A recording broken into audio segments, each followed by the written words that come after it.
Welcome to my week 13 TypeScript project. So this week I am extending upon my week 12 project, APIs and fetching. Main thing I did was add in TypeScript and tweak my app a little bit, made it a little bit more efficient. I'm finally able to edit different things, and then I can see that it's updated there, go in my db.json.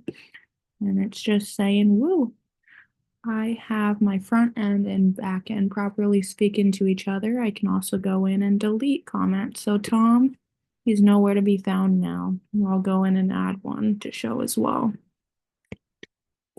Fantastic. And then I'll hit save and then I can see it in there still. So I'll show the different files that I have. So here's my main.ts. And that's where the majority of my code lives.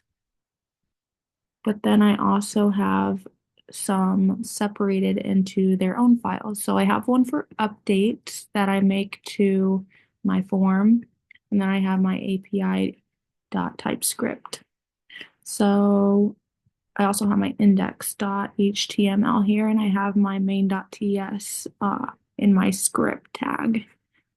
I will bounce in between these, but one of the main things that I did for TypeScript is I added the different types of data that we're working with to the end of some elements. So, for example, right here in this heading, review.author, that's just specifying what type of data uh, that it is, and it's going to be a name.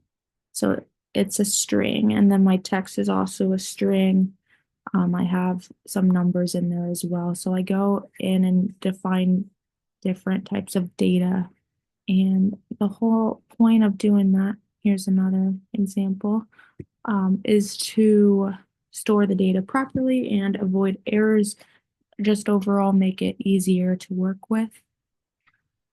Another thing that I did in my project was some imports and exports. So these imports that you see here are for the API calls and rendering the review form. We also do the rendering in a separate function so we can keep the main logic clean. So when I go over here, you'll notice that I have an import as well from my main file. So that's importing the different stars in the text area.